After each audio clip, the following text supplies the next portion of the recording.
For the umpteenth time, I'm going to attempt to read the story. So, come sit by the fire. One for all and all for one, Wayne said, placing his arm out in front of himself. Each one of us followed. Let's do this. It was just like in the movies. There, us five stood, looking up at the second floor. The imposing house daring us to take a step, and we did. Closely climbing, holding hands, we made our way inside. The heavy antique oak door was still unlocked. The ornate hinges complained like old bones. Tony carefully closed it behind us, trying to do it as quiet as possible was impossible. The camper is locked, isn't it? Sue asked, panicked. Yes, I made double sure it's locked up tight, Jim replied. It was then we heard it, the first rumble of thunder. But the sky is clear, I said, looking around to my friends. Not anymore, Wayne pointed out the broken pane of glass. Sorry about that. But how? Confusion overtook me. There doesn't need to be a reason here. This place does what it wants, she confidently stated.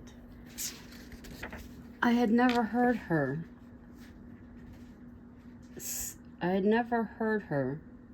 so sure of her words. The storm is far away. Let's get this done and go. Tony looked around. I don't think anyone has been here since us.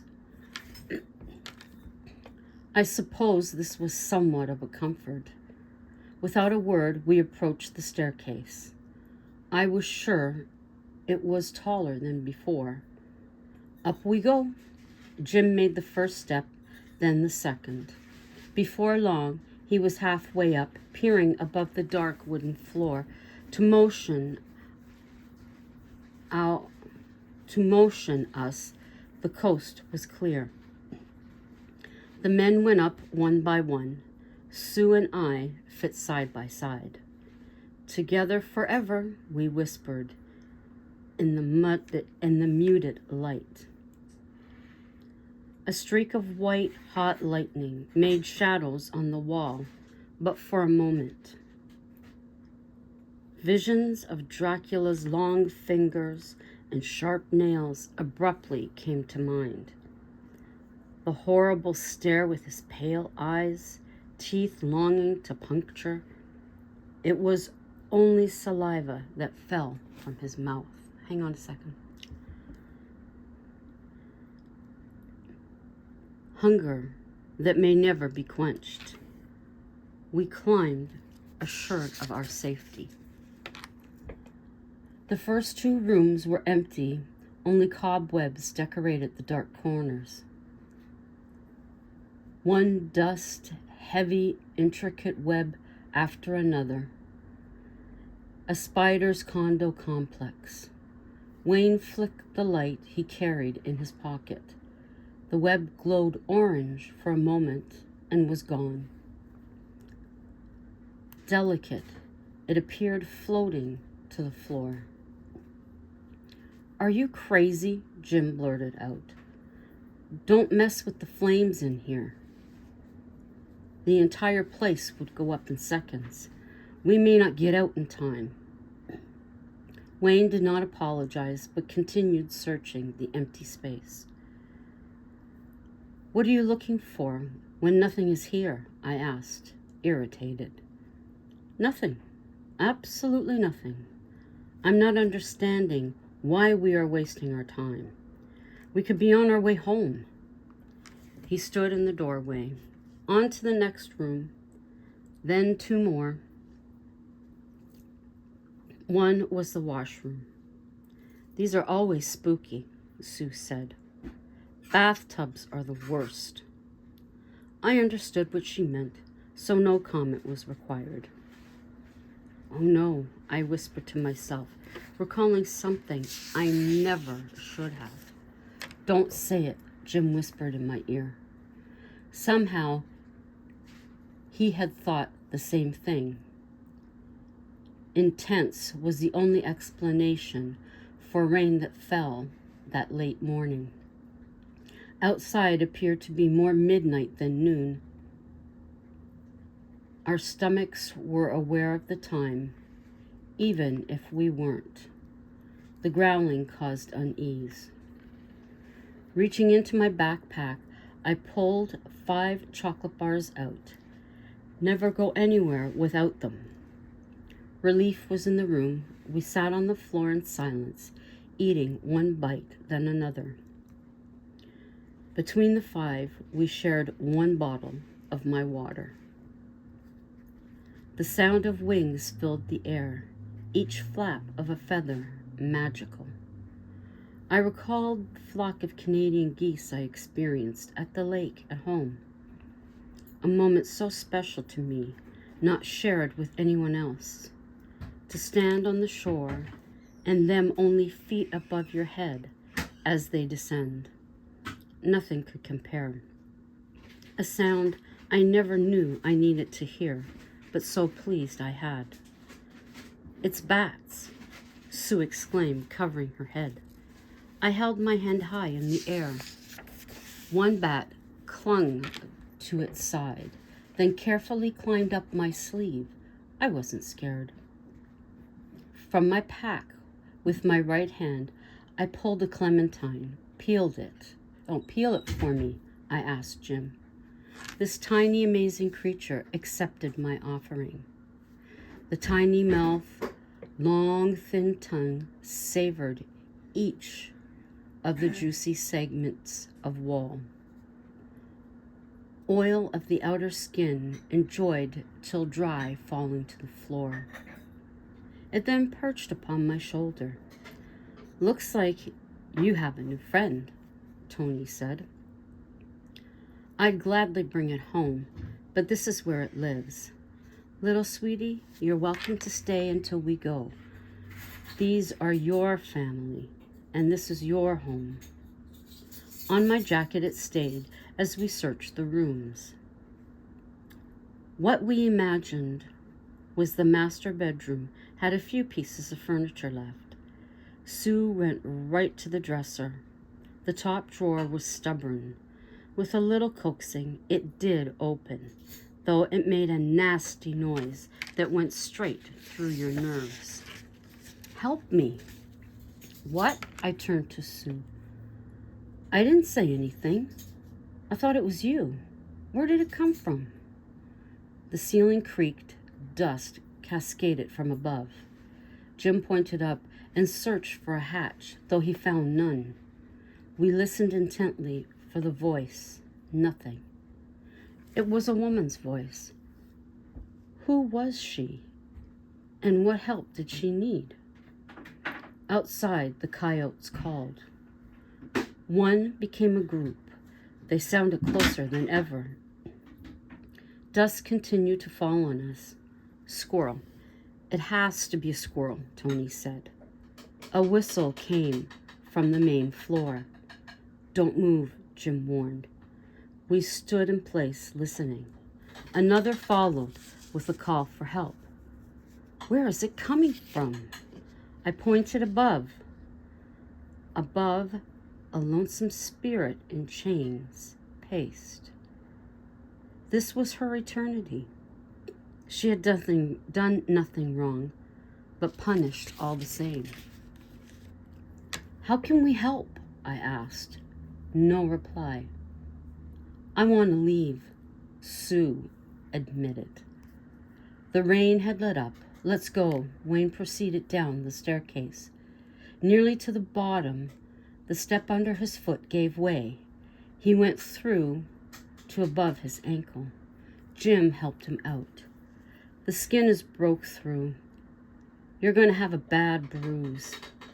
Placing his weight on the foot, it wasn't good. I won't be able to drive. He pulled his hair in frustration. We can't spend one night. We have no choice. I won't drive that road, Jim told us. Neither will I, Tony added. Time had passed quickly while we had been searching. I told you this place won't let us go. Why were we so stupid again? Sue felt hopeless in the situation. We're never leaving. We will in the morning. Do you hear that? Jim shouted. We are leaving in the morning. Out to the camper, tires all good, though buried in mud. See, I told you, Sue shouted. Calm down. This isn't helping. Tony was losing his temper. Her eyes cast down, she climbed into the camper, going directly to bed. She wanted nothing to do with us. Feels like the same night, I commented. We'll eat, then get some sleep. It's not the same, Jim stated. Our actions towards each other were far from healthy. The winds calmed, and sleep came. A figure circled our home on wheels. It was calling to one of us. The moon was full and blessed the ground. Trees were still, the owl sang. The coyotes were on the hunt. We were safe. The hum of the motor, the release of the brake, the camper leapt forward.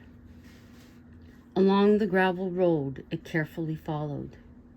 The movement caused me to roll and wake. I peered up from the bed in shock. We were going home, but Jim was by my side. Tony and Wayne fast asleep. The silhouette could only be one person. My balance was off, and I fumbled to the passenger chair. What in hell are you doing? You've never driven something like this before. Pull over and park, I insisted. No, I'm taking us home. There was madness reflected in her eyes. I needed help. I struggled, waking the men. What the hell is she doing? Jim was beside himself. She's taking us home, I replied. Honey, Tony addressed her. Let me drive, please. You're too frightened and will make us wait. That isn't happening. We're heading home. Her gaze never left the road. Wayne tried as well. Sue was not giving in. I'm terrified. This isn't you. You know that. My hands were shaking. I sat on the edge of the bed, praying deeper than I ever had in my life. If I could have snapped my fingers and had us in our driveway, that's where we would have been. Our lives were in the hands of someone we didn't know. We gave thanks when the paved road came into sight. Relief was only feet away. For an unknown reason, Sue gave a sharp left turn to the wheel. We had made it off the mountain, though now it was straight ahead. Tony reached to correct, but it was too late. The crunch of metal I never wanted to hear. We were all sent forward, no telling how much time had passed. On my head, my head, I gently gave a touch to my forehead. No blood. Jim and Wayne laid beside the driver's seat. Gingerly, they untangled. Tony was seat belted in, as so was Sue. Is everyone okay? I called out. I think so, was the response. What happened? Sue asked, opening her eyes. Why am I behind the wheel? She panicked. I did this to us? She clicked herself free from the belt. Tony, she mumbled, I'm fine. He mumbled, I'm fine. There were no broken bones, but boy, were we sore. I'll check the front in the morning, Jim said. We're off the road and can't go any further. He snatched the keys from the ignition. Get back to sleep, everyone, he demanded. I was very concerned regarding Sue's actions. In the morning, Jim wasted no time. No harm had come to the camper. We were on our way. The house and the mountain would soon be a story in our history. 15 minutes into the ride, I questioned as to where Sue was. She's not in bed. She's not in the bathroom, I told them. She must have gotten out for a walk, Tony said. Jim turned the camper around. We're never leaving this place, Wayne remarked. Up the long driveway, at the top, there stood Sue, with a dark figure behind her. She called out as we exited the vehicle. She appeared scared. Help me, she called out. Don't go, Jim held me back. It's not her. Not anymore. A fiendish smile spread across her face. Come one, come all to my home. I have plenty of room. She took flight towards us. Wayne stepped forward, invoking the name of God. Sue stopped, gently descending. We have to go. Tony walked backwards toward the camper. He's right, we need to go, Wayne added. But we can't leave her, I protested. Desperate, I tried to appeal to the friend I knew. Sue, I know you're there. Fight it, please. Your place is with us. She threw her head back and laughed. Hun, that isn't Sue anymore. She had no chance, Jim told me. Once inside the camper, Tony spoke. She was attached to that place. She whispered in her sleep about it. There was nothing we could do. This entire trip was for her to go home. I looked in the side view mirror. The woman I knew that was my best friend stood watching us leave. I began to worry as to who might be next. Did we all have places to go? Were there houses, buildings out there that would call to each of us? The end. And I have a pain in the butt cat. There she is. Da da da. It's Pearl the girl who can't stop meowing when Daddy's making bread. She's such a bum. Anyways, that's the end of this story. I hope you enjoyed it. The second one, I am pages into it, writing it. I got the idea watching, Midnight Soul 13, her son's channel. Dustin James Collins, I believe it's Collins, it's called now. He was at a location and questioning if it was haunted and wondering if he should go back in the evening or one night maybe to do an investigation. And the idea came into my head and I started writing. So we'll see where that goes. Don't know when I'll start reading that one. But in the meantime, I do have the hair and diamond painting to finish, which, now that I remember, I can pull it out and show you what I got done. The top part is done, as you can see. The bottom part is mostly done. You can see there are still spots I have to fill in. And the middle part, of course, hasn't been touched as yet. But I'm between writing and working on this tonight, so might end up doing both. I'll write as much as I can, but when I feel that it's starting to get away, I'll stop and then I'll do the diamond painting. I will be getting back to the tiger. I think I mentioned that already, but there's some small ones that I'd like to do first and then go back to that. I'm going to get back to, and I found out why. I was wondering why I would make a playlist on YouTube, and for a while it would be going through and I'd be able to give a like to them, to the videos I was watching. And then I wasn't getting that, but I realized what it is when I go out of YouTube, like I am now, and I'm vlogging, or if I go out and I check Instagram or Shin or whatever, when I go back in, that's when I don't have the option. It automatically will play my playlist, but it doesn't give me, it doesn't change from the last one that I looked at. Like I'm watching Tampa J, and he's talking about him and Chris. They're moving to Tennessee. And I know when I go back in, it's going to play the other ones that I have, that I chose for my playlist. But I'm not going to have the option to like, because the playlist isn't going to drop down. So it'll be showing Tampa J, but it'll play the other ones. I think that's how it goes. Now I have this bum sitting on my book. See the other one, Miss Pearl. Ugh. The other one I started here, and I have 1,